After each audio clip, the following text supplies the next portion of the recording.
Today, I have the honor of interviewing Kevin Carter, 14-year NFL vet, drafted by the Rams, won a Super Bowl with the Rams, the greatest show on turf, played with the Titans, Dolphins, and Bucks, and finished his career with 104 and a half career sacks. Don't forget the half. That's right. I got to get all of them in there. I appreciate Yep. you doing this for me today. No worries, man. Glad to be on. All right, so first question, I wanted to start from the beginning. I read from the information that I could find that you didn't play football until your junior year of high school. Yeah. What kind of led that to happen? And I can only imagine the coaches walking around the high school trying to get your 6'6" kid on the football team. Well, I was sort of a late bloomer. And I think that, people, they see professional athletes and they think that, this person's always been, this debonair, suave, like in control of himself, athlete, cool character. And it just very much wasn't the case. I was the textbook ugly duckling. It's like you got a bunch of little cute ducklings there, and you got this one, duck that's not really a duck. He's really a swan. And, and he honks instead of quacks, and, it's all out of place. And that was me. I mean, I was, by the time I got to my freshman year in high school, I was probably about 5'8", 5'9". And I hadn't really grown or hit my spurt, like, vertically, but I hit puberty and my hands got real big, and my arms got real long, and my feet got real big, and my butt got bigger, and my head got bigger, but I didn't get any taller. And so, my freshman year, I went out for my JV football and basketball team and didn't make either one. I went to a large public high school, Lincoln High School in Tallahassee, Florida. And, I was marching band was my thing. So I kind of resolved myself to say, if I'm not going to be an athlete, I'm going to be the best saxophone, player that I can be. I'm going to try to make first chair. I made all county band, as a sophomore, and I was really pursuing other things. I had a love for football. Now, don't get me wrong. Now, I'm not going to say that, it just kind of hit me and I kind of stumbled into it. No, I wanted to do exactly what I was doing. My life from the time I was 3 years old, I wanted to be a professional football player. I saw, Ed Too Tall Jones and Drew Pearson and Danny White and, the Tom Landry coach teams. I watched Tony Dorsett and Too Tall Jones and all those guys. And I was a huge Cowboys fan. My brother was a Steelers fan. Like, there was no ifs, ands, or buts about it, what I wanted to do with my life. But it just didn't seem like it was going to come to fruition, and which I'll tell anyone who's a kid, hang on to your dreams, because the timing of life is really uncertain. And, and I like to read to enrich myself with different books. And one of the books I read was by Malcolm Gladwell, and it's called Outliers. And it talks about, the probability and timing of life and circumstances that lend themselves for people to do amazing things. And people don't do those things by themselves. So I only say all that to say that when I was a sophomore in high school and I thought that I had mono, I thought that I was sick. My parents were taking me to the doctor. My whole body is hurting. I'm nauseous all the time. My head is hurting all the time. And I went to our general practitioner, Dr. Kane. Love that man. Got to be 100 by now. But he was old back then. And he said, nothing wrong with that boy. He's just having growing pains. And man, I hit my growth spurt and I grew like 7 or 8 inches like my sophomore year. And when I came out that spring of my sophomore year, going into my junior year, and I tried to play football and basketball, everything just made sense. I finally grown into my body, and I had no bad habits since I hadn't played football when I was younger. So what they told me to do, I did. I was an easy sell as a person to coach because I was a yes sir, no sir kid, and I had no bad habits. And I was catching my growth spurt at the time when I was learning the game of football. So, less than a year and a half later, I was All-American, all everything. I was an inside linebacker. I was 6'6" and 235, 240 pounds coming out of high school. And the rest, as they say, is history. My son, kind of had a similar story. He, is a tight end at Dartmouth now, but, he didn't play football until his senior year. He played baseball and basketball, and that's what we were doing. And, he came out to football his senior year and took to it like a duck to water. So must be something in the water. Yeah. So you didn't play any contact football your entire life up until your junior year? Correct. Now this is kind of just guessing, but do you think that had any effect on your eventual longevity in college and professionals, not having a few extra years, even if it was when you were during a kid playing contact sports? Definitely. I will say that when I got to college, there were other guys who were, in the off season, like between your seasons, everyone has procedures, right? Mm-hmm. They'll have a scope or, have their knee cleaned out, or maybe they got some scar tissue in their shoulder or something, something's bothering them. And some of these guys that I found out had some of these procedures in high school. Yeah. I didn't know what that was. That level of injury was very foreign to me because, hell, I hadn't played enough football to really even, be hurt or know what those injuries even, how you even get one of those injuries. Mm-hmm. So the wear and tear factor is a real thing. And I tell people all the time, when you're 10 or 11 years old, your body is not ready to have, 70 or 8 car collision crashes on any given Sunday. It's just, you're still growing, your body's being formed, your bone density is not there yet. And by the time you get to where you grow into your body and you grow into yourself, your body's ready for that contact. So I truly believe that, playing tackle football isn't a necessary thing at a peewee league or 5 or 10-year-old. It's not necessary for you to be in the NFL. And in fact, the majority of guys that played for long stints in the NFL, a lot of my friends, a lot of my coworkers, they were all guys like me. We played all sports. We played whatever was in season. We were multi-sport athletes, and genetics sort of dictated, who was and who wasn't. By the time you get to where you're in high school, the best athletes with the body types that have the propensity to take that type of abuse are the ones that go forward from there. Yeah, even my own experience, my parents, I played flag football all the way up until middle school. So I, got started around 13, 14, and wound up playing well in high school. And I always, when I see people, their kids playing 10 years old tackle football, I'm just like, It's not necessary. It just doesn't seem necessary to put them through that when they almost will get a more fun or better experience because you can barely pass the ball at that age, especially in tackle football. Yep. So I think the fun element is also not there so much when it's tackle at a younger age, in my opinion. Well, yeah, and there's always that, 1 or 2 kids that really get it out there at that age, and they're tattooing the other kids out there. I'm like, man, these kids are getting concussed and getting the tar knocked out of them, by some kid who knows a 4-3 defense in and out by the time he's 8. And, I don't know, man, I'm really cautious when it comes to that, especially with the long-term effects that a very violent physical game will put on your body. You talk to any of us that played double-digit years in the league, man, it takes years off of your life. You are doing your body a disservice. Your head does not like you when you're done playing football. Your hands hurt.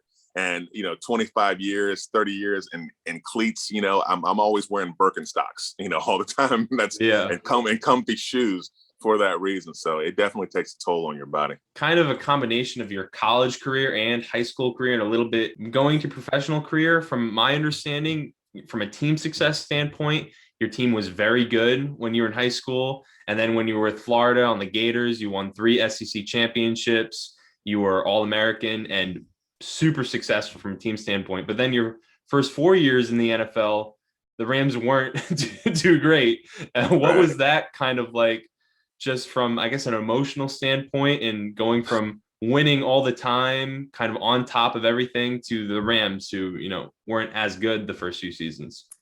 That's something that no one really prepares you for. Like, people don't really talk a whole lot about the fact that if you are a high draft pick, you're not going to go to the best team. That's one of those things that it's kind of a sliding scale in terms of, how good do you want to be coming out? How much money do you want to make on that first contract? It was a culture shock, man. Like, it was utter culture shock for me. Like I came from an environment where everyone was like team first, and we're gonna go the extra mile. We're gonna stay after practice and run sprints, because we're gonna make sure that we don't get outworked and yada yada yada and all this stuff and this team spirit and all that.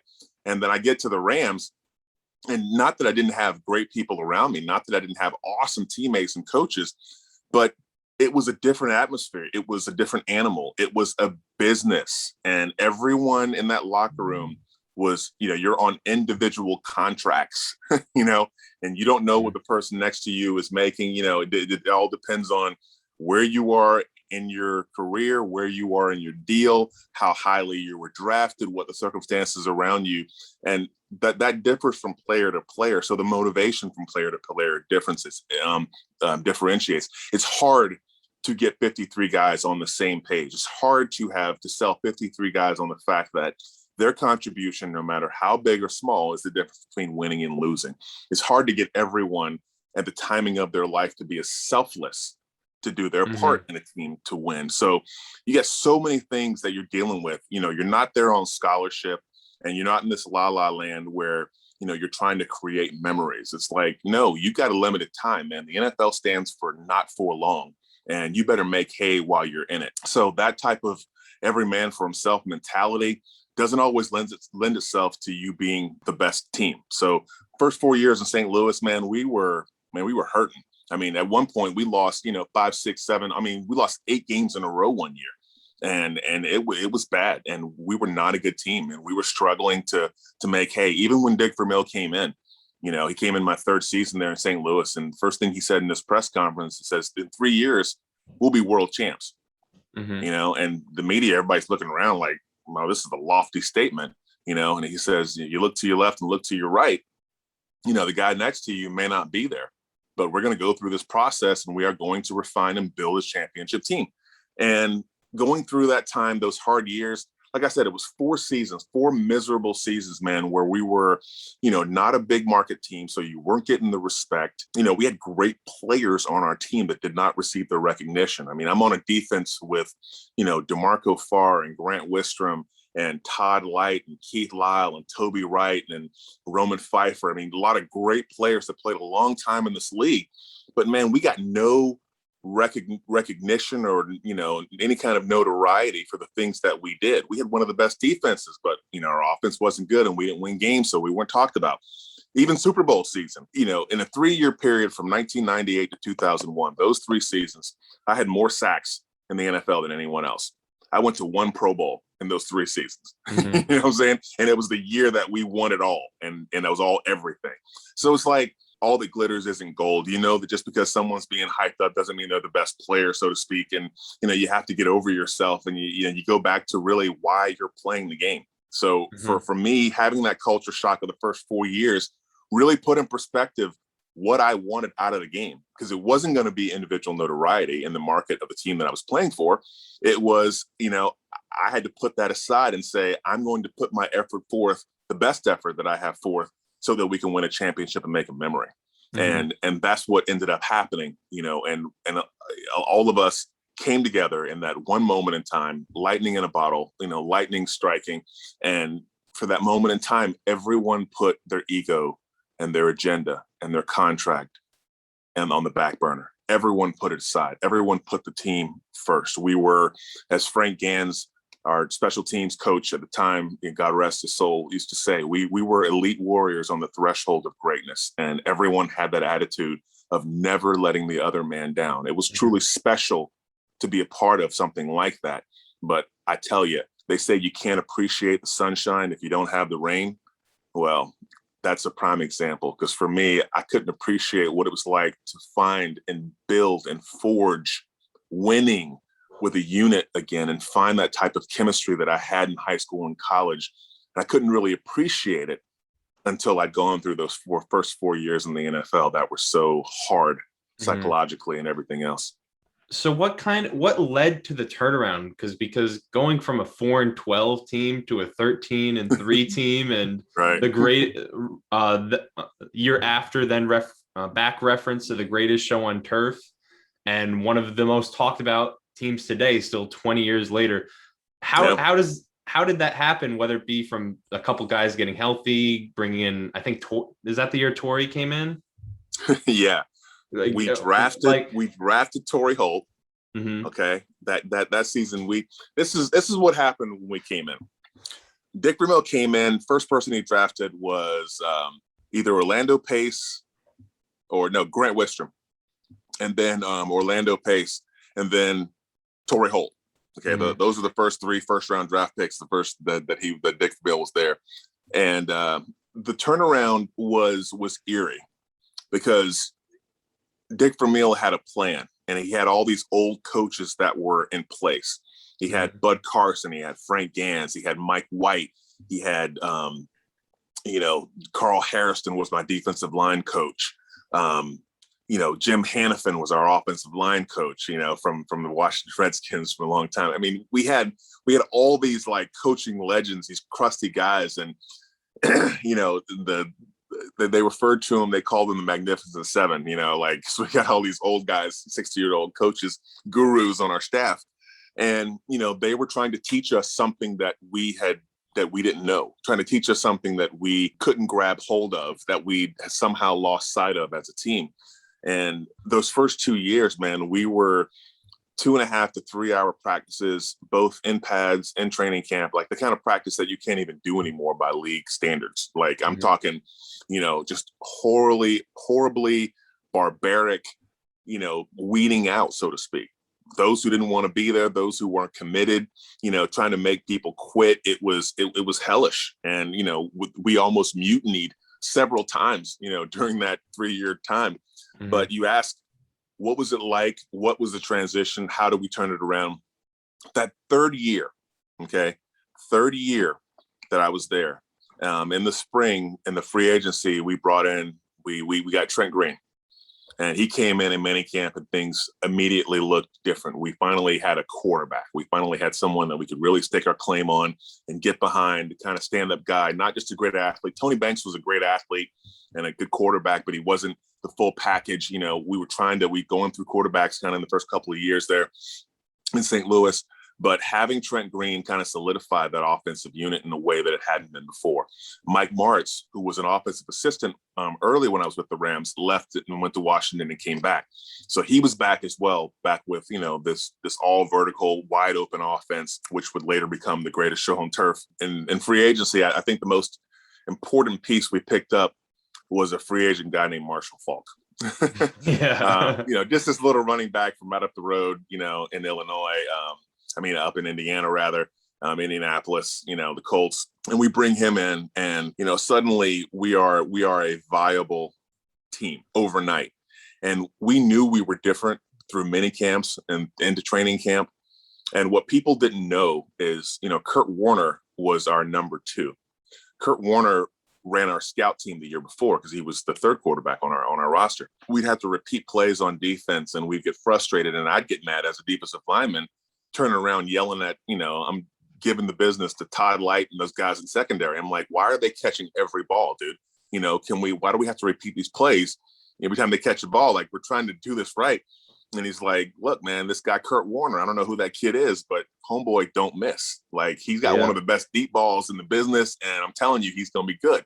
And we knew that he was, a capable quarterback even back then when he was running our scout team. Going to the off season, we get rid of number 2, which was Jamie Martin. He goes to Jacksonville, and Kurt moves up to number 2. So we've got Trent and we've got Kurt, and we drafted Joe Germain from Ohio State. So those are our 3 quarterbacks going into training camp. The last preseason game, I'll never forgive Rodney Harrison for blowing out Trent's knee in the last preseason game that year. 4th preseason game, we're playing the Chargers, and literally it was the last drive of the game that the first unit was going to be in. And, Rodney Harrison comes in on a blitz and, sacks Trent Green, blows out his knee, just a horrible punk move. I don't, to this day, I have beef with Rodney to this day. He knows it, and that's fine. But we were without a quarterback. And then, like everyone is, and I know people remember the famous speech from Dick Vermeil. He says, we've lost Trent. We will rally around Kurt Warner and we will play good football. And, my dad calls me and he's distraught. And I got all these people calling me up saying, what happened, man? You lost your quarterback, this and that. And I'm like, Dad, this guy, Kurt Warner's pretty good. I'm like, we're going to be okay. I'm like, we've got weapons now. We've got Marshall. We've got, Torrey and Isaac and Ricky Prohl and Azakim and Tony Horn and all these weapons. We got, Roland Williams and Ernie Conway. We got great tight ends. We got a pretty good team, Dad. We're going to be okay. And our defense, we're solid.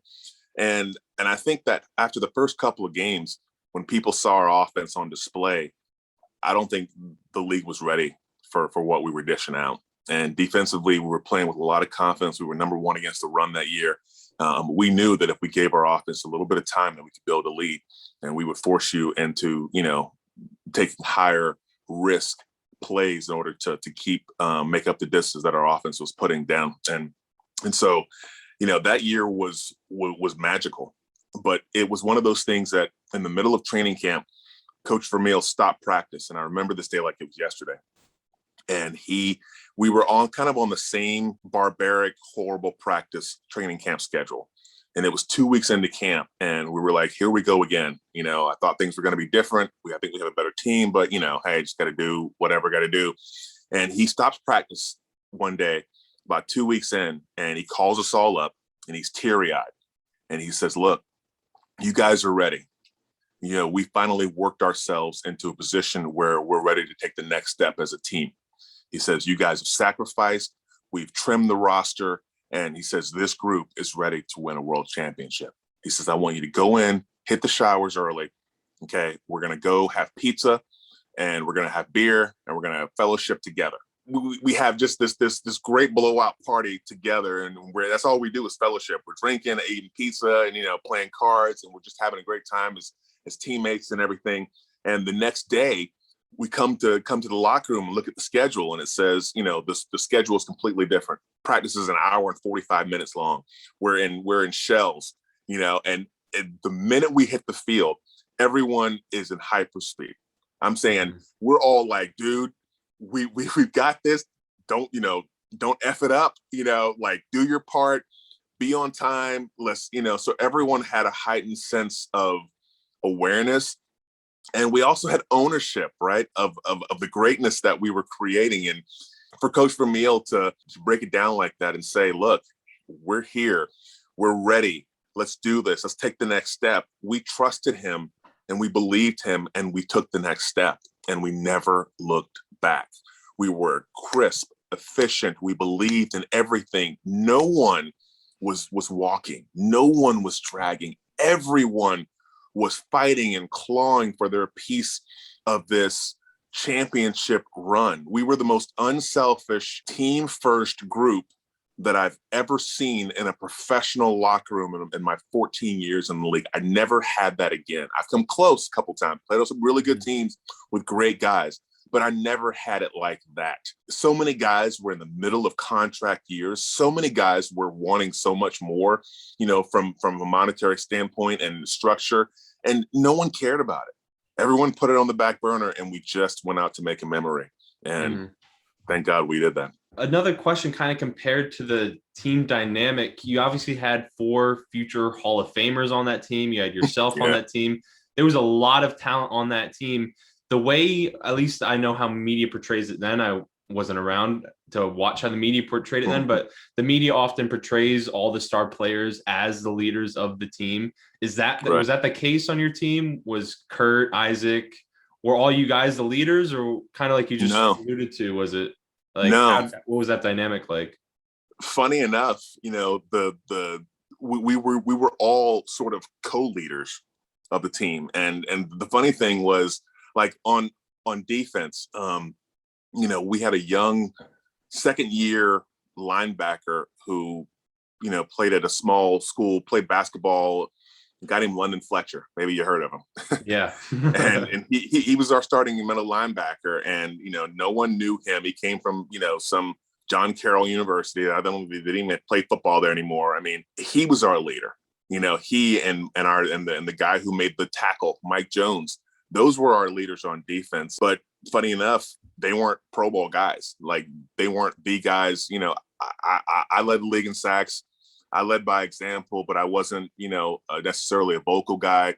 We had guys like Todd Light and Keith Lyle in a secondary who were, seasoned and tremendous players, but, they weren't these vocal in your face leaders. We really had a really, simple but complex network of shared responsibility when it came to leadership. Offensively, Kurt was a first-year starter. Mm-hmm. So he wasn't the Kurt Warner that you see now. He wasn't the polished television talent, making movies and everything else. Yeah. He had, and I'll say this, and I say this, I would say this anyway, but I can say it, not with a grain of salt, being that Kurt mentioned this and he recognized Trent in his Hall of Fame acceptance speech and his enshrinement speech. That season, Kurt Warner had an angel on his shoulder. He had two coaches in the room. He had Mike Martz, but he also had Trent Green. Trent Green coached him and walked him and put his ego aside because that was truly Trent's team. Trent got robbed of taking us through that Super Bowl run. He saw another person do all of that, but he did it with the most class and grace that anyone could ever be asked to do in that situation. He was still very much a part of our Super Bowl winning team. There would be no Kurt Warner. There would be no greatest show on turf if not for Trent Green, as if not for the unselfish nature and how much he gave to Kurt during that season. So we know that and we understand that, but that was par for the course for our team. That was who we were. Having that type of environment that we created, we didn't have one guy who was the spokesperson who was out in front. I mean, I remember our strong safety, Billy Jenkins, was an undrafted free agent, and he quickly emerged as one of our best players. I mean, we had guys, all types of guys that, were unassuming, that were fighting and clawing for their piece of greatness. And we had so many heroes. We have so many moments like the Ricky Prohl moment. I know, and I've been to Prolific Park and I see the picture on the wall of the catch over his shoulder. But if he doesn't make that catch, man, we don't go to the Super Bowl. No matter how great the greatest show on turf was that year, offense, we're still talking about 20 years later. The reason we talk about it is because we made a memory in that moment. Like everything worked out.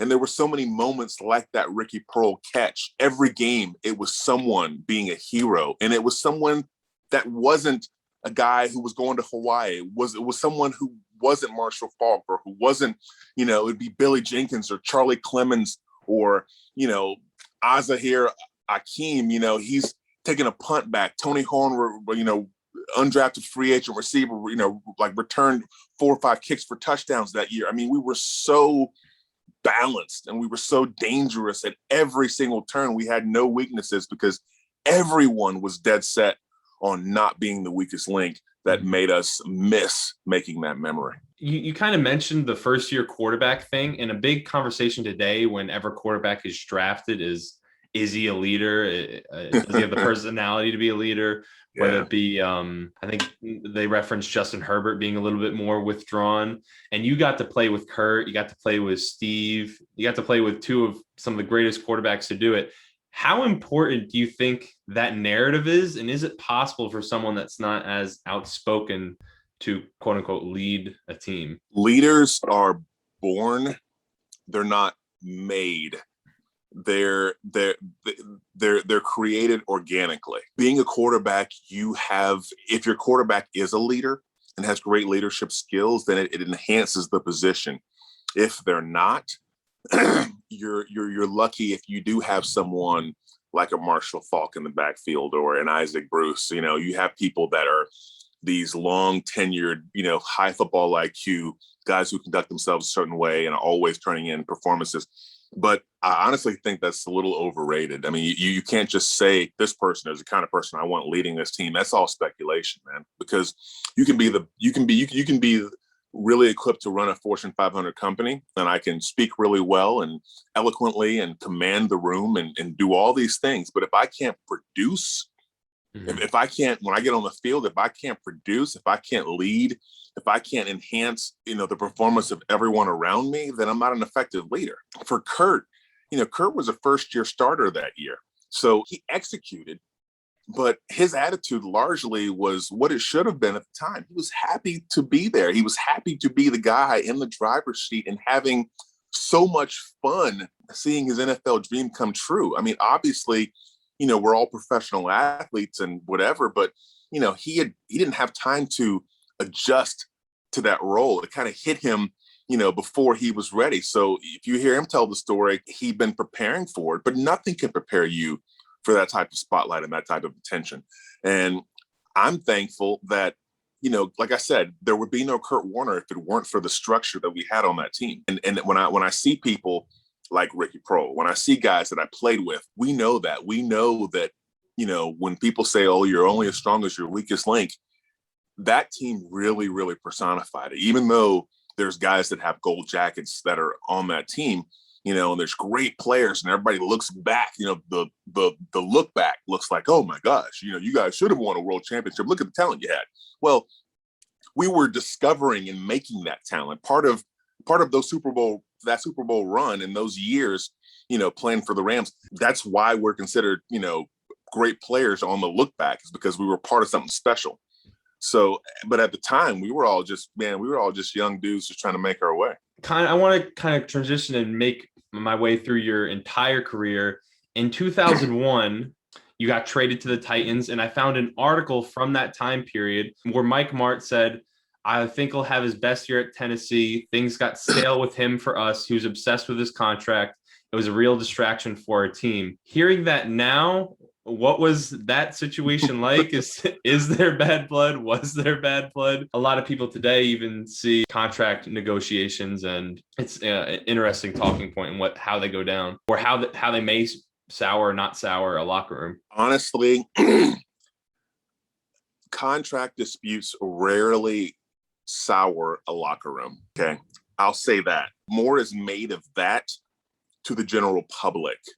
And that's the perception. That's a perception changer to put pressure on the player. Like it's their fault. They need to get a deal done. It's like, no, the obligation is with the organization and the player to come to an agreement. So I think that part's a little bogus, kind of gets a bad rap. But I will say this, there was bad blood between me and the team at the time, just because I was grossly outperforming my contract at the time. First round pick, you sign this 6-year deal. Looks real good at the time. Probably should have signed a 4-year deal in retrospect. Should have made sure that I could be free after, a free agency or whatever. But I didn't. So I was going to honor my contract. That wasn't the issue. I knew that I loved St. Louis. I loved Coach Vermeil. I loved playing for the Rams. Coming off of, 98 season, I had, 12 or 13 sacks, and then had 17 sacks, Super Bowl season. I was, establishing myself as one of the best defensive ends in football. And I was happy and I was settled.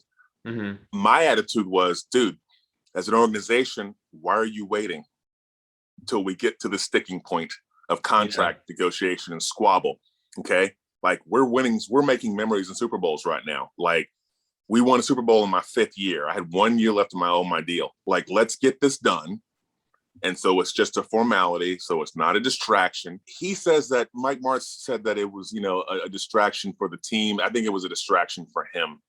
I think in his first year as a head coach, and I've since talked to Mike Martz, and we've discussed this and made amends, and, we've hugged it out and everything. So this is, I'm not saying anything that's taboo, but I will say this.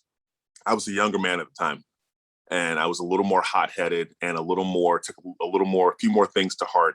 And so did he. He was a first-year head coach who was living under the shadow of Dick Vermeil, and, and receiving the credit for, the greatest show on turf. And I think being handed the reins to an NFL team after that year, and Dick Vermeil sort of retiring and then resurfacing in Kansas City. I mean, look, there's a business side to this, and feathers get ruffled along the way. But I think he had a lot of pressure, and, and obviously what his success forced the team to do and how they executed with Dick Vermeil leaving and everything else.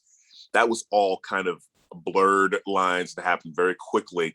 So for him, the allegiance of certain players make a statement on your team. So for him, he saw me seeking my worth for what I put down on the field, as a knock against him, that I didn't want to play for him. Mhm. He thinks had Dick Vermeil been there, I would have said yes and signed the deal yesterday, and I would have taken less money just to play for Dick Vermeil. That might be true.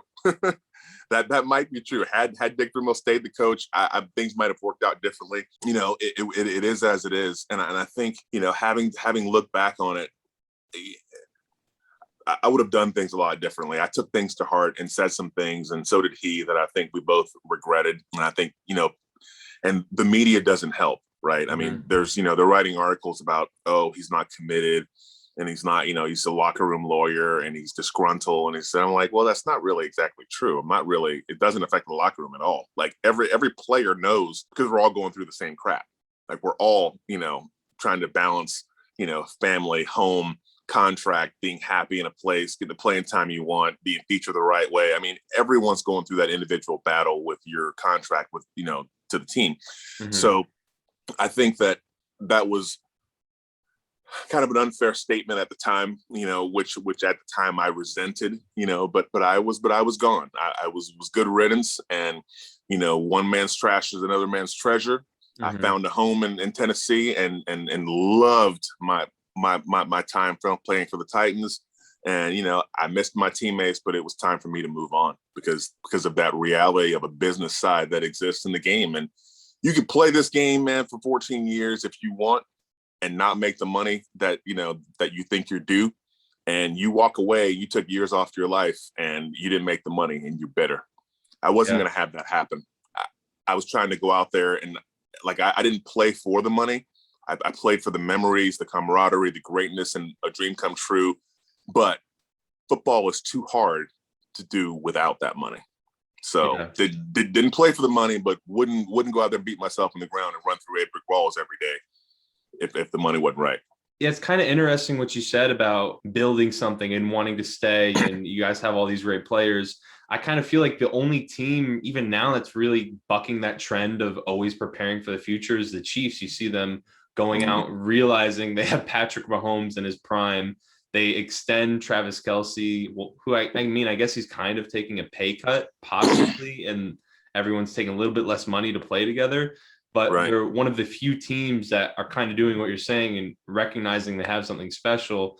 And then on the other side of things, there's the Packers with Aaron Rodgers. And it's like, why aren't you building around one of the greatest quarterbacks to ever play the position? And that's a real thing. I mean, the reality of the business side to this game, different organizations do things different ways. And, you brought up Aaron Rodgers.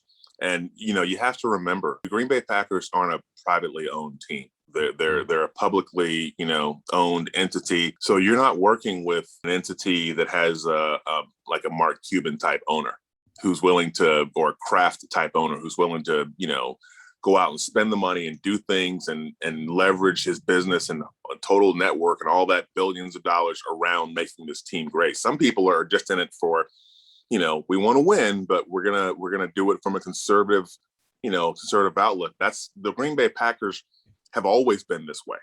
Okay, when they had Brett Favre and they had Reggie White and Sean Jones and that whole crew, what did they do? They won a Super Bowl when Brett was young. Took him to the Super Bowl. He had an all-star cast, and then as the years went by, he got close, but they, didn't hardly, get back again, right? And his greatness was still there. Still one of the best quarterbacks to ever play, but he ended up going somewhere else and leaving. And I think the Green Bay Packers, although they took a lot of heat for it and a lot of flack, they're okay with that because it's part of their conservative approach to how they run their business. The Kansas City Chiefs are completely different. Mr. Peterson, they're trying to solidify winning, and they're winning ways for years to come. And they show you they love you by money. That's the thing. You can say you value me, you can say you like my leadership, but money talks. And yes, a lot of those guys will take less to play in certain situations and play with certain people, but it's got to be guaranteed and it's got to be structured in a way where you can believe in the product and everything around you. And that's also a chance you take, right? I mean, you take a little less to stay. You're banking on the fact that they're going to do what they need to on the other side of the ball. so that your team is competitive in every way. So there's a lot of trust between players and organization when it comes to, taking less to make the team better for longer. The Patriots did that for a long time. You see guys come in because they want to be a part of it. There's different approaches to winning in this league. So with the Packers, there's been some discussion about Rodgers not wanting to play unless the general manager is fired. Knowing how dynamics work between the coaching staff and the front office, and having been in that for 14 years, how true do you think that is? Is that something that you think players of his caliber even have the power to truly invoke today? I think we're nearing a time where they can, obviously we'll see how this plays out. I don't foresee any player having the ability to get a general manager fired, or so to speak. Those are lofty, and it's mainly due to, like I said before, about how Green Bay runs its organization, the type of organization and team they are. They're much more likely to let him go than they are to, but I think it has more to do with the structure of his deal, and I was listening to, I think Chris Collinsworth, was saying, was different people or different analysts and greats are weighing in on the subject with Aaron Rodgers. And I happen to kind of feel like Chris Collinsworth, he's like, look, it doesn't matter what he says or does. It's good that he's kind of keeping quiet, because that kid kind of keeps it classy, and people could speculate about what you're thinking. You haven't put anything out there. I think that's good. I think silence is good. But at the same time, he can retire if he wants, or he can play for the Green Bay Packers. And that in a nutshell is football. It's how you are bound to your team and the flexibility that we don't have in our sport. Other sports, baseball, basketball, you've got a lot more leverage when it comes to, I want to be traded. I mean, if you're an NBA star and you're one of those guys who, has laced them up for 8 years and you've been an all-star, you can fold your arms and just say, I'm not going to play, trade me. And magically you get your trade, and then you pull a Blake Griffin and magically you're not hurt anymore and you're, having an all-star season. So it's like, that doesn't happen in football. Okay. Yeah. We don't have that type of free agency, all those things, the players' rights and the ability to move freely between teams. That is a newer concept thing in the NFL. We have the most players, but with the least amount of power when it comes to labor unions and, and the league itself. It's just the nature of, we're fractured because there's so many of us on the field, and it's just the nature of the beast. And that's the nature of the sport we play, guaranteed contracts and that kind of thing. It's different because of how violent and how quickly our careers are curtailed. So I don't foresee the league kind of going that way to the cancel culture. One guy can just say, I want this guy out, and an organization is going to do that. I think we're hard pressed to change the structure of NFL teams. Aaron Rodgers is the type of generational talent that probably could get a coach fired, if they decide, but they haven't made the commitment to him monetarily to make that happen. They seem kind of dead set in their ways. Like, you can play for us or you can retire. That's kind of their position right now. And we'll see what happens. One or the other is going to take place. Either he'll play for the Green Bay Packers, or they'll trade him, or he'll retire. But nothing in between. I don't really see that really coming out any other way. Or he'll play and then wind up on a different team next year, which is so wild to think.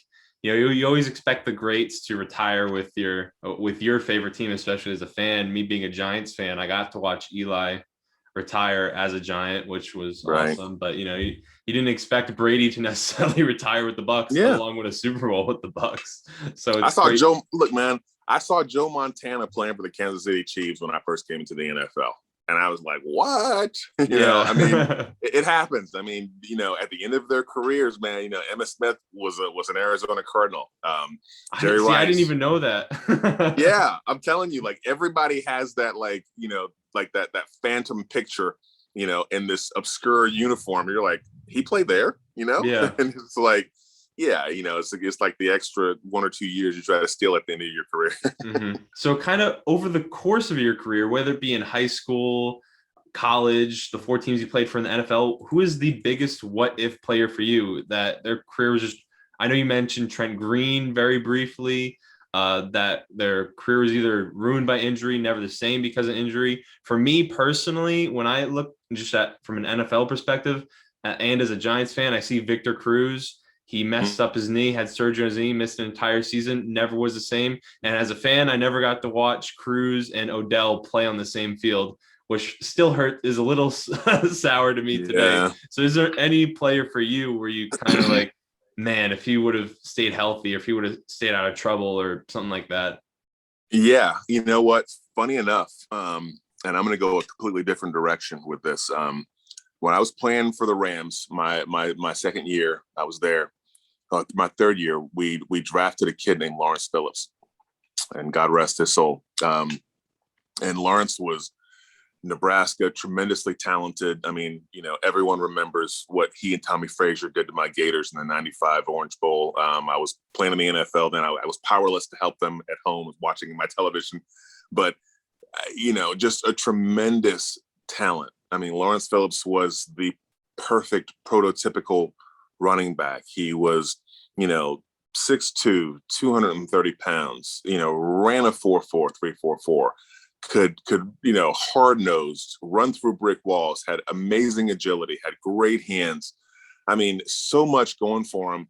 And, you know, to me, he is a total question mark. What if? With that kind of talent, I mean, he could have been a generational talent at running back in the NFL for a long time. And just, you know, unfortunate events off the field, you know, keeping his nose clean, staying out of trouble, you know, was the issue. And you know, we all know the story of how he went to prison and you know, ended up passing away. But I mean, you know, he was a guy to me being a teammate. And I remember when we drafted him, how excited Zach Weger was. You know, my buddy Zach, we played together, you know, their early days of the Rams. And man, he was so excited because Lawrence was coming to play for us. And when he came to camp, it was like, whoa, like this kid is special. And it's just really, really unfortunate, but probably the biggest what if player that I remember from my career. Well, I appreciate that answer. I personally, you know, I'm from a different generation, so I appreciate the answer because I didn't know who Lawrence Phillips was. Get on YouTube, man. I know. pull out those old Nebraska videos. That's also why I wanted to ask you that question, because I come from a different generation, and you having played with so many different high-level athletes, there's some that just the public doesn't get to know about, or they aren't remembered for what their talent was necessarily. You've moved on to a career with CBS Sports doing commentary. What led you to want to do that as an analyst now, I think mainly for college football, correct? Yes. You know, the funny thing about broadcasting is I never thought I would do it. That's the funniest part. As a kid growing up, I had a speech impediment. I was a really bad stutterer, and I stammered and couldn't get words out of my mouth. And, you know, and I had one of those, you know, wonderful moms. You know, moms have a special place in my heart. You know, moms are the keepers of virtue and the reinforcers of everything wonderful and faith in this world. And, you know, and my mom was, you know, that lady walked on water, God rest her soul. And she told me that when I was a kid, she says, Kevin, you know, God is preparing you to be a great man. He's humbling you now so that when you get to be a great man, you remember where your help comes from. You remember who you are and how far God has brought you along the way so that you can be the type of great man that others will look to and the type of leader that people need to emulate. Not a blowhard, not a braggart, not someone who's boastful and prideful, but the kind of man that truly embodies, you know, God's greatness. And, you know, that was her message to me. And I'm like, you know, at the time, I'm like, I can't even talk, you know, and you're saying that God is preparing me. You know, it's not what you want to hear. But funny enough, you know, I got older, got over the stuttering problem, was in bands. So I was used to performing in front of people and doing things very public. And then, you know, when I started playing football, the attention that I got and, you know, and the fact that you're a good player, it garners, it puts you in the public eye a lot. Very public stage playing for the University of Florida in front of 85,000 every Saturday. And, you get to do a lot of interviews. I was involved in Fellowship of Christian Athletes and Athletes in Action. So I did a lot of work with youth groups and churches where I did a lot of sharing of my testimony and talking in front of people. I discovered that, funny enough, even though I stuttered as a kid, God had blessed me with a rich broadcasting voice. Yeah. So I can when I first met you, I didn't know you were analyst, and then once I found out that information, I was like, oh, that makes a lot of sense. Makes sense. Yeah. And so, I had this voice, and during my career at different times, I was told that I was a good interview. And I was someone that the press would seek out and speak to, and they would call certain people to come to the podium, and they were good representatives of the team and that kind of thing. And so probably in my eighth or ninth season in the NFL, I was playing for the Tennessee Titans, and I was doing a lot of charitable foundation work through the Kevin Carter Foundation. I was, doing stuff with Make-A-Wish, and I'd always done a lot of charity work that was very visible, very high platform stuff. And the more success I had with a lot of those things in the community that I was trying to achieve, it kind of lent itself to me being very visible. I got asked to go on the nightly news 2 there in Nashville. And the sports director was a good friend of mine at the time, a guy named John Dwyer.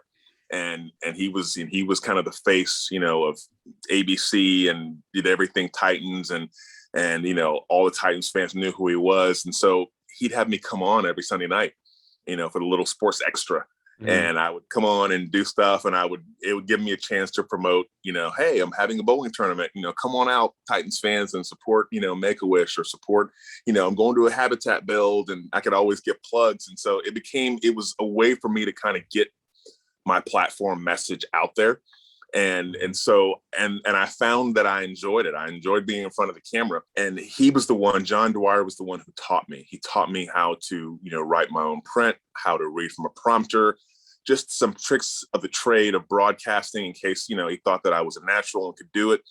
When I did eventually retire, I had to reinvent myself. I was a spokesperson for a social media networking company. I got on the speaker circuit. Those things were fun, and they paid well, but they weren't fulfilling. It didn't connect me to the game that I spent a lifetime building a name for and a platform. And so when I had the chance to broadcast, at first I thought it would be shallow work. I thought, man, this is, like, no one wants to hear me talk about who's good and who's not and what my opinion is. Why did anyone want to listen to me? I'm like, I think the people on television they're just trying to move the needle, and they're trying to get followers. And that stuff's not for me. And I tried my first broadcast job, which was a regional show out of Atlanta called SEC Gridiron Live. And it was me and Randy Cross and Tim Couch. And I had more fun every Wednesday night doing that show than I had had in the last 3 years at that point. And I was closer to the game that I loved so much. The very next year, I was at ESPN, and I was there at ESPNU for SEC Network for 6 years. And I've been with CBS Sports now for 3. And the thing I've found is being an analyst gives me the opportunity to feed my addiction. It gives me the ability to feed my football junkie addiction of breaking down the science, the chess game, why people are winning. This line, is utilizing this scheme. They're playing cover 2, the spirit, the pride, the evolution, the hand placement, the pad level, the angles, the probability, everything that goes into this wonderful sport of football. I was at a front seat, and I didn't have my time consumed like a coach, where I was gone, from my family. And at the time, it was a great gig because when I retired from football, my son, who you've met, who's a college student now, was 9 years old at the time. So I was there. Broadcasting gave me the ability to be there for all of his Little League games and all his AAU games, and be around and still be connected to a game that I loved so much. So, 10 years later in the business, 11 years later, I'm still loving it. Primarily a studio analyst for college football for CBS Sports Network. I do some NFL coverage as well. I'm kind of a Swiss Army knife, a jack of all trades. I can do a lot of things in the broadcast business. So they try to give me different assignments, and I have a lot of fun with it. So really thankful for that career. Yeah. Were you as good at it at the beginning as you are now? Because we've seen some former players like Jason Witten, who, right off the field, straight into the booth on the biggest stage when it comes to live commentary.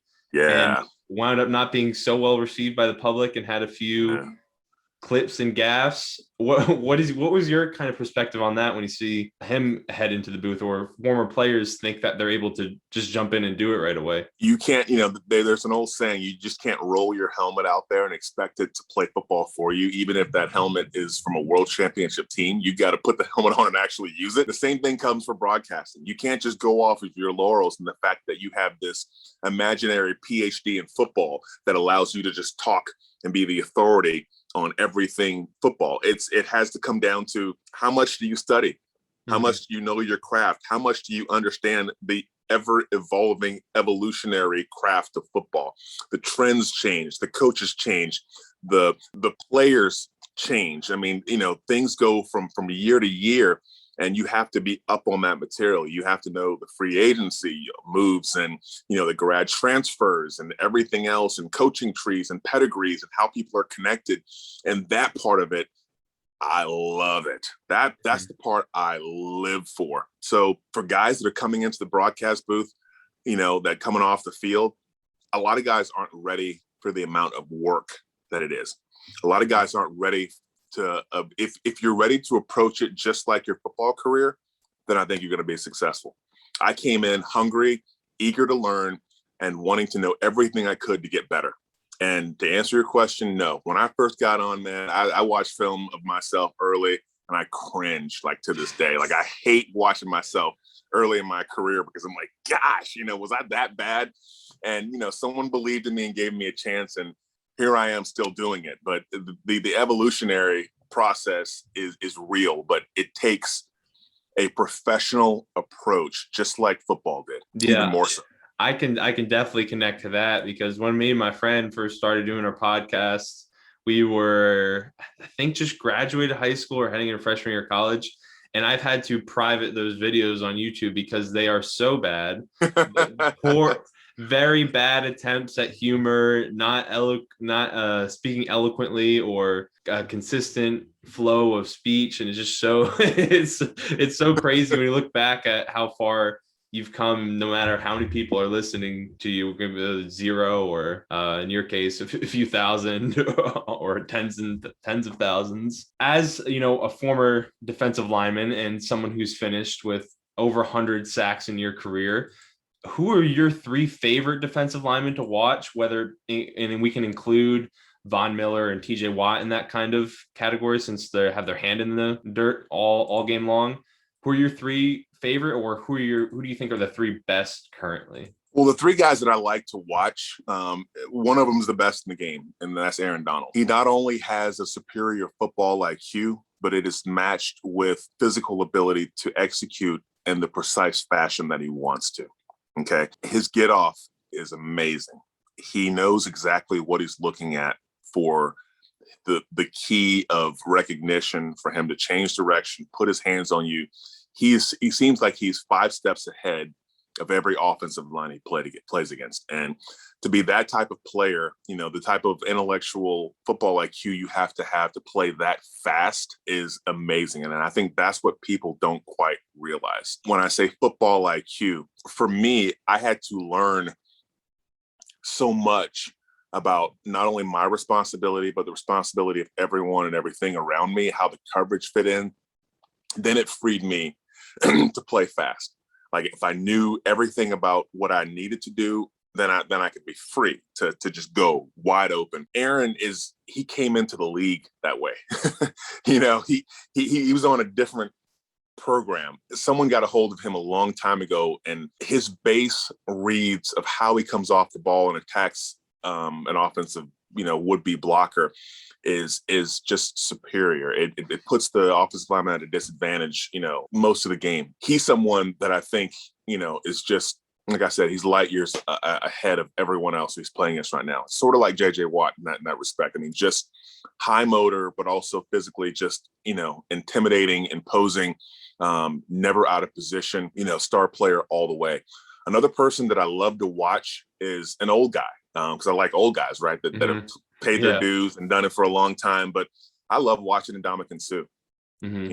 He's another guy to me that knows he's been playing long enough. And I remember what this feeling was like when I played. You get to a certain stage in your career and, it's like that old Toby Keith song, I'm not as good as I once was, but I'm as good once as I ever was. So it's like, I can't do what I used to be able to do. I can't run through 8 brick walls. I can't play 80 plays and just never come off the field. I can't, my physical attributes are starting to leave me. But what I have is an elevated football IQ. I don't make any mistakes. I have no wasted movement. By the time you walk up to the line, I know that from a chess piece football IQ perspective, there are only so many plays that you can run out of the set you're in. And the stance you're in as an offensive lineman tells me what you're doing as well. The splits you have, the space between you and the tight end, whether it's the tight end off the ball, the quarterback's cadence. There's so many things that I see pre-snap that are happening that allowed me to still play the same game I played at 37 that I played when I was 27. Okay. That's where Ndamukong Suh is in the game, like, as I perceive it, because he has a barbaric strength that's there, but he can't move like he used to be able to move. But he knows from a power standpoint, he's not going to find anyone that's going to overpower him from a brute strength perspective. So he uses it, he plays with it, he uses that leverage, and he creates so much for the players around him. His presence there in the middle. Talk about Shaq Barrett and JPP on the outside for the Bucs, rushing the passer. And you got a guy like Suh in the middle, man. It makes your job easy as an edge player playing with alongside someone like that. So he's someone to me that I have to admire, that's been doing it for a long time. I think he's in his 14th year now. It's like, man, like, kudos to the old, guy grinding out and still taking your respect in those latter years in your career. Because that was me. Right. I mean, I wasn't the star that I was earlier in my career, but on any given Sunday, I might light your ass up for a couple of sacks. Like, I still have that in me, it's like, and so that's where I see him. You still have 2-3 plays in you a game today?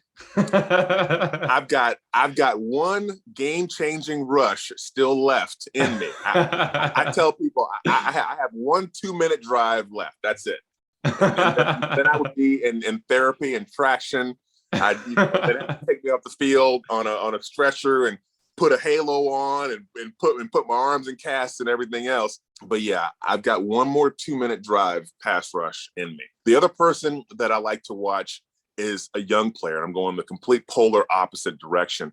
Is Chase Young. And I know he's a popular candidate for people to say, "Ooh, let's so much potential there." It's a dangerous word, potential.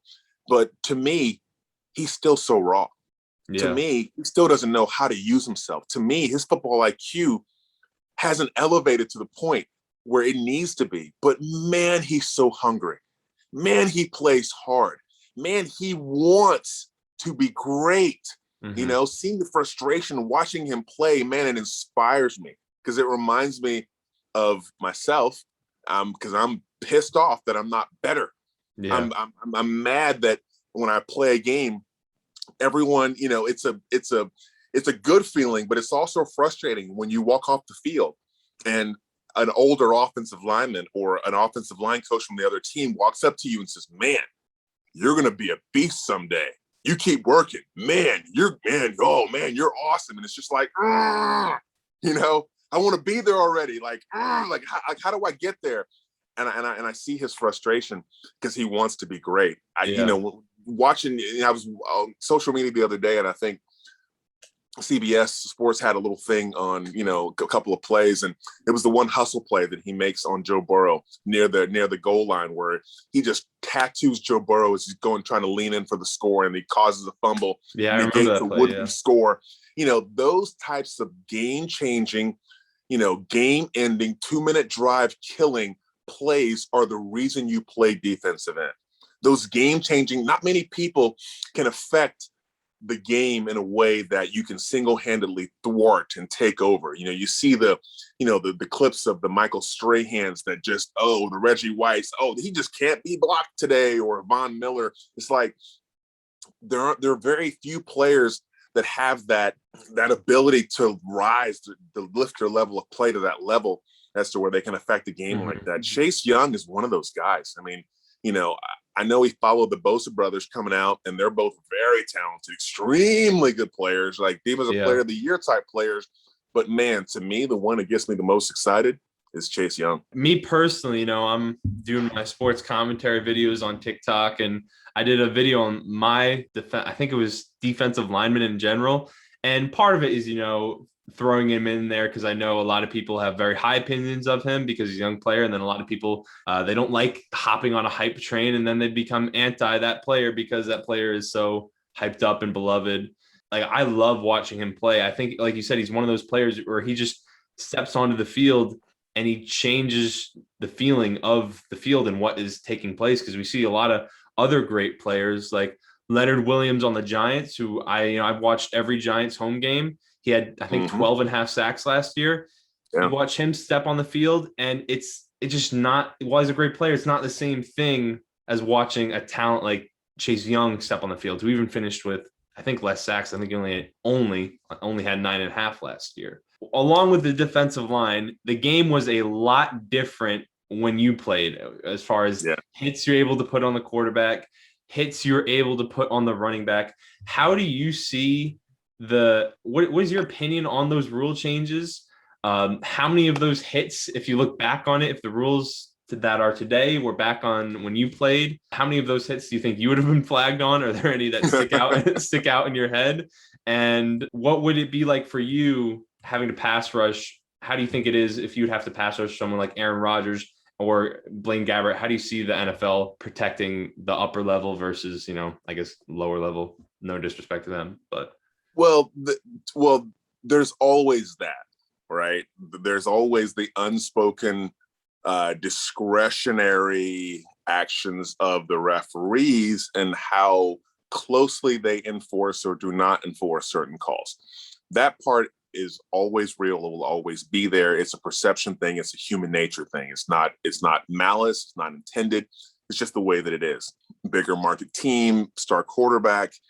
Maybe as a referee, you're a little heightened awareness. You got Tom Brady back there, when someone tries to talk some trash or take a cheap shot, those things are maybe policed a little harder traditionally. But in terms of the rules and how they've evolved through the years, man, I watched so many clips of hits on the quarterback that would have been 15 yards. I mean, that would have been fine. Because the rules were different. Like, if you were within a step, of the quarterback, you could knock the crap out of him. And if you were actually hitting him while the ball was releasing his hand, you could literally, if you timed it right, you could take him off his feet and land on top of him still, even though the ball was gone. Mm-hmm. And the helmet to helmet contacts, you couldn't obviously could not spear a quarterback, but I could run full speed with my face into his face and tackle him, not hitting with the crown of my head. Like, I could do that. You do that now, you can't even, you almost have to tackle a quarterback like this and take your head completely out of it. None of your head can touch anything above right there in your collarbone. So completely different. But I will say this, there are more opportunities to rush the passer in today's game than there were 20 years ago. That's just a true statement because there's more passing in the game. They protect the quarterbacks more. And because the quarterbacks are more protected, and the receivers, how you can actually hit defenseless players, has also changed. So they throw a lot more balls downfield than they would have thrown before. So the vertical passing game is really opened up. That's why the numbers are higher. Completion percentages are up. Total yards are up. Receptions are up. It's become a league of volume. When I played, dude, like people weren't going to pass unless they had to beat you. If they didn't have to pass the ball to beat you, they weren't going to do it. They're going to run the ball all day long, and it didn't matter. You had to, play hard and get a lead or stop the run for 3 quarters. And then, okay, they're starting to pass. Okay, now we start rushing to push the quarterback. It's like, you had to suffer through and get to that 3rd and long in order to get it. But these days, man, it's wide open. Like I said, they're passing every down. They run it. It's completely a different game. But I think some of those rules should have been in place because, for player safety. Obviously, you can't just take a run and go and hit someone who's, got their hands extended and put your head down and, break a rib or whatever. But it was also part of the deterrent of going over the middle. Mm-hmm. So, the rules have been changed to enhance the excitement of the game and to keep fan interests and, with fantasy football and everything else. I mean, it's a designed evolution of a sport for outside selfish reasons that, they want to enhance the game, but I have no problem with it. I mean, at times I know I do sound like the old crusty guy that remembers, we used to be able to hit quarterbacks and clobber them. You can't hit quarterbacks anymore. And it frustrates me at times because, when I'm watching a team that I'm rooting for play and someone gets a silly penalty where, they are trying to avoid the quarterback at all costs and they barely run into him with their chin and it's 15 yards. And I'm like, come on, dude. Where's that discretion of you as a referee? Come on, man. We all love football. We grew up watching it. What are you doing making that call? So I definitely have issues with, some of these new rule changes, but it's still the sport of kings, man. Still the best sport out there. I'm going to loosely connect this to something you just said. You mentioned fantasy football briefly. And my last question is, it's something that I've connected with in the media when I see players go through it. It's something I connect with because I've been through 4 surgeries on both my shoulders and both my hips. Do you think the media kind of misrepresents how difficult it is for a player to make it through an injury or deal with an injury? Because we see some players that are like Adrian Peterson who tear their ACL and then have one of the best seasons by running back ever. But then we kind of see guys like Cam Newton, who I think just recently, even on his Instagram, said he hasn't been the same since 2016 when he first dislocated his shoulder. And you kind of can see it in his production on the field because they throw out these timelines like their doctors. They say 4 months for this. And then someone who doesn't know much about medicine may read that and be, oh, he's going to be back. He's going to be back and better than ever. What is your kind of opinion on how the media represents injuries? I think it's the media's job to first and foremost put out the facts, but I think to be speculatory as to how a player will return is completely by a player to player basis.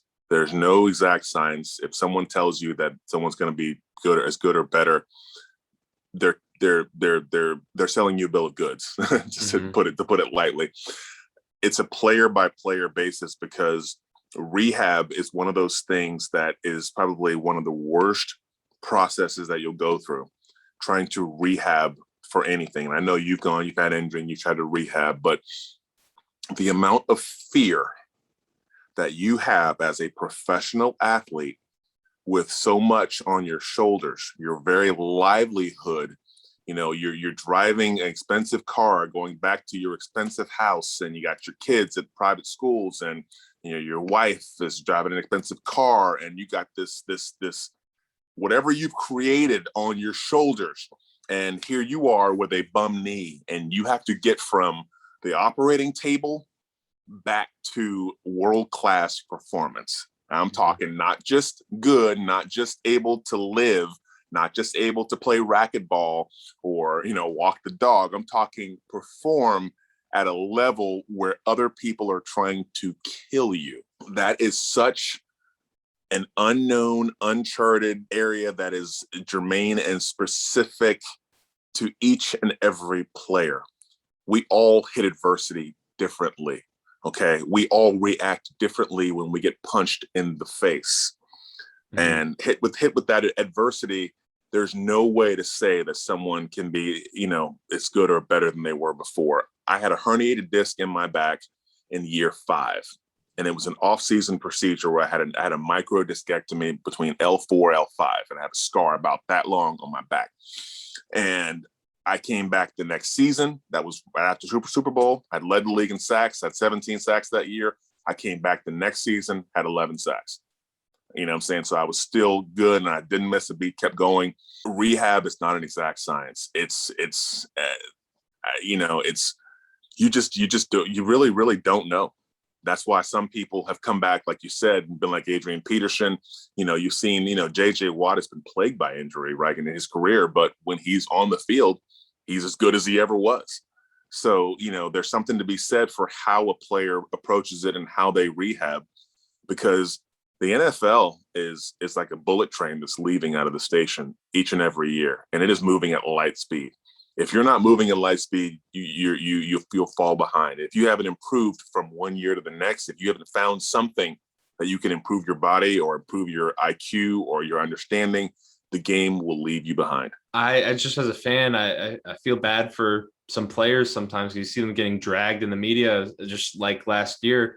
Kyler Murray was having an MVP like season. He was having season better than Lamar Jackson's MVP season, and then he hurt, I want to say, his AC joint, but something in his throwing shoulder. And then the Cardinals and him kind of fell off, and you're like, oh, he's not that good. Even you see, throwing a random name out there, but I think Pro Football Focus's top quarterback list, he's more towards the back of that when he was coming out of the first half of the season when it was MVP like. And I just think people and that's an injury that's very recoverable from. It's not labrum or rotator cuff. I think people just don't give enough credit to how difficult it is to play through an injury sometimes from that extremely standpoint. Yeah, extremely. It's psychologically, it's as hard as any psychological barrier that you've ever faced in your life, especially, and sometimes it's even worse because the stakes are so high. Like I said, I mean, talking about the psychological drama associated with the weight on your shoulders just for the life you lead, just for the livelihood that you've created. I mean, if you, I think Biggie Smalls said it, either you slinging crack rock or you got a wicked jump shot. It's like, if you haven't set up your life or saved your money or, got a PhD or an engineering degree or own a Fortune 500 company or done something, I mean, there's not many other things that you're going to be able to do that's going to earn you the type of livelihood that you've constructed for yourself. So what if you can't do that anymore? How does your life change? Where are you in your career? All those things are such viable things. I had a great career up to that point playing for the Rams, and I won a world championship, but I was faced with the fact that I might never be the same again after year 5. I was coming off a Pro Bowl season.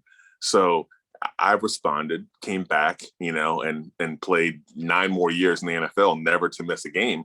But that was a testament to how good my rehab was and how dedicated I was to getting back to form. And it is difficult. And I had, numerous things during my career that, man, they make you look in the mirror and question yourself, and you got to pull it out. You got to construct it. You got to get it back. And you not only have to get the integrity, physical integrity of whatever you injure back to speed, you got to get this back to speed. Yeah.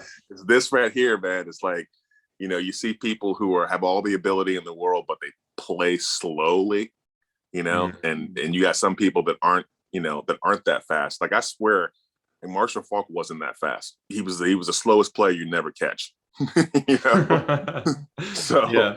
But I'm just, so, how people process and see the game, that's the speed of the game that takes adjusting to, and you never know, man, like how people are going to react to being out there and having to put the reckless abandon and the regard for your own safety of your body. You have to truly put it aside, and you have to be fearless and go in headstrong into the fire, ready to for whatever happens. And doing that after being injured is easier said than done. Just to say one more thing, with as far as like the slowest guy that you'll never catch, like this is also like it's such a difference between a football player and track speed, because you watch Justin Jefferson now, who's just a rookie last year. I say only, I know it's flying, but I think he's only a 4.5 guy. And on Yeah. on the football field, it's not exactly a 40 that wows you when you see it at the combine. Yet he had, I think, 1,400 yards, or even Yeah. Odell. And I say only, I know it's still flying in the grand scheme of things. He was coming out of the combine was only a 4.2, 4.3 guy. Yet there's nobody can catch him, especially even saw it last year, a little bit later in his career now, where he takes the end round against the Cowboys for however many yards, ran 15 yards into the backfield and still scores.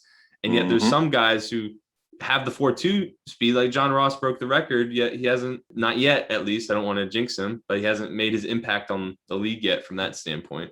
Right. It's, a lot of it has to do with timing, how you're featured, your understanding of your scheme, and the ability to get open in the time it takes, for the play to open up, based upon the coverage that you see. So there's so many things that go into it. And, that chemistry, that connection, that's what we talk so much about, the off season. We talk so much about, building that chemistry on the field, and it's 10,000 hours, right? It takes the master something, but there's no replacement for time and repetition. And I think, really, really good example there with John Ross. Like, man, he's a guy that, I loved watching him. He's a guy, I'm talking, top level route runner. He's a Jerry Rice type kid, student of the game. I'm like, man, this kid's going to be, but like you said, you got to figure out a way to make it work and make it a viable,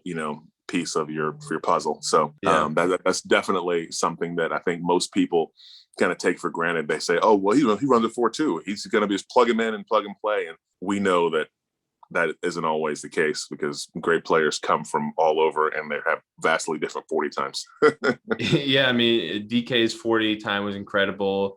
Kevin White a few years ago for the Bears, his 40 time was incredible, but his NFL career wound up not panning out. So I think it's definitely something where it proves time and time again that 40 or combine results don't necessarily mean that much. No, they don't. And field speed is, playing speed is different than handheld clock speed, and also football IQ. Like it accounts for so much more than just, your understanding of the game. It also affects how quickly, how fast you process and play the game. That's why someone like Tom Brady, who processes at such a high level, when you see these quarterbacks, Drew Brees didn't have the arm strength at the end of his career. Peyton Manning didn't have the arm strength at the end of his career. But their timing with routes and crossing routes and getting the balls into space, throwing people open, that talent increased as their throwing ability, to zip the ball in there was taken away. So, there's different ways to manufacture and bring it together, but obviously, there's so many things that go into either making you a viable player or not. And obviously, your football IQ, I think, has a lot to do with that. Yeah. Well, I greatly appreciate the time you've given me today. Man. Hour and a half. I greatly appreciate that. I greatly appreciate you kind of pushing me on it. I do really enjoy the media and the whole world that you're now involved in your post career, because I obviously am not going to get to live out any type of athletic dreams I may have once had as a high school athlete or middle school athlete. So I appreciate it. To anyone who may be watching this, that has been the interview. Leave a comment, like the video, subscribe, maybe try and get some more interviews in the future. And once again, I appreciate it, Kevin, for you doing this with me. Tristan, it was truly a pleasure, man. Thanks for having me. And go Rams. Yeah, say go Rams. Are the Rams still number one for you? The Rams still have a special place in my heart as an organization, because that's who I won a Super Bowl with. But I was really lucky. I was blessed to play for some good head coaches. I played for Dick Vermeil. I played for Jeff Fisher. I played for Nick Saban during the Nick Saban experiment, and I played for John Gruden. So I had some good coaches that I rubbed elbows with. All right. Well, I appreciate it. Anytime, man. Anytime. Let's do it again sometime.